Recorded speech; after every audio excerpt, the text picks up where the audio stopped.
Ciao ragazzi, my name is Anthony. Welcome back to It's All White. It's that time again. It's Udinese. It's match day 2. We are at home and yeah, let's just go through it. Let's go through it nice and quickly.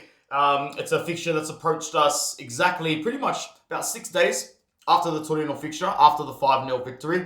Fantastic opening day result, but business as usual now. Time to stay with it, get back to it. The question on everybody's lips is Sucic going to start? And I definitely hope so. I know that he's been predicted to start. It'll just really come down on whether or not Christian Chivu is ready to drop Henrik Mkhitaryan, because I believe that Hakan Çalhanoğlu being fit means that he is an automatic induction, an automatic inclusion. So if you are joining me for this very, very brief match preview, which shouldn't be over 5 or 6 minutes, make sure you like the video, subscribe if you are new, and comment with your prediction. I know it's a little bit late. We're about 13 hours before kickoff as I'm getting this out, but better late than never. If you want a better, deeper, more analytical dive about this fixture, head over to the Uncle Sharma channel and get the zeal to bring you all of the news. So as I go through the lineup, which I will end up putting up screen after I call this video, Zoma predicted to start in goals. Benji Pavard to start next to Acerbi, and Bastoni as our regular back three continues to take center stage.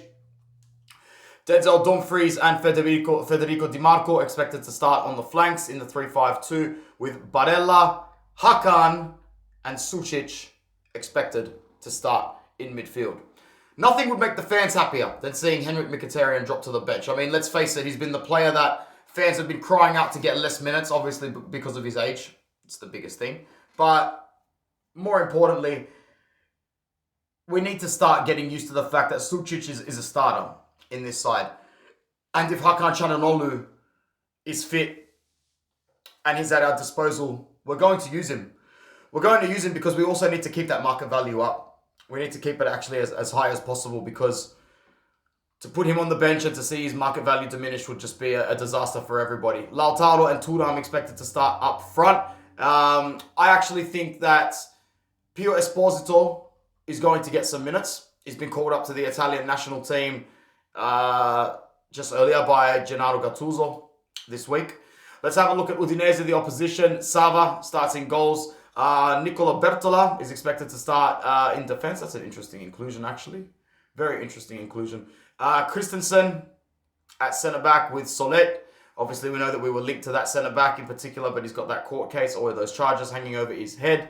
Kingsley is going to be in the lineup as well, with Atta, Karlstrom, Lovric, Kamara, and Ike Bravo, which you do need to watch out for Ike Bravo just a little bit. Just a little bit, the Spanish player who's come from Girona, I believe. Yeah, he's looking forward to making his mark as well. Also, Kenan Davis is probably going to get into the starting lineup for this side. It should be difficult. I don't think it's going to be easy. I think that you're going to see a pretty difficult opening 30 to 40 minutes. It's going to be one of those games where I think that we do need to break it a little bit early.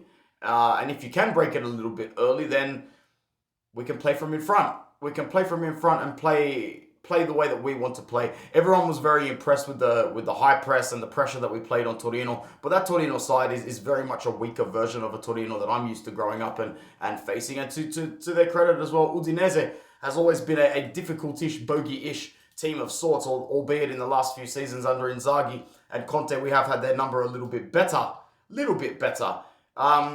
Mkhitaryan coming off the bench, that's a luxury that you really want to have. He would be very, very good off the bench. So yeah, Udinese's 3-5-2, Sava, Bertola, Christensen, Soler, Ehiyizbie, Atta, Karlstrom, Lovric, Zamora, Ikobrado, and Davis, and Runjec as well. Sorry for Runjec as well, obviously, he's obviously the manager. I thought that we had one player injured or not at our disposal. It must have just been Esposito and Hakan. Those must have been the only two. Were they really the only two that were unavailable? Let me know in the comments below who you'd like to see some minutes. I think that we really need to play Fratesi in a game like this, or at least need to give him some minutes, you know. If Kivel's going to field the same squad that he did against the Granata, with bearing the only change being Mkhitaryan replaced by Hakan, returning from injury, we're going to be wondering where Fratesi's role really lies this season, where it really is. You know, we've got the rumours circulating that Newcastle's not done putting bids yet. if we don't give him minutes in the first 2 matches of the season against Torino and Udinese again, how is he going to feel as though he's going to get a decent run out this season at all? At all. Let me know in the comments below what you think the result will be. Once again, I'm sorry for getting this out a little bit late, but better late than never. My name is Anthony Forza Inter. Let's hope for 3 points. I'll check in later. Ciao.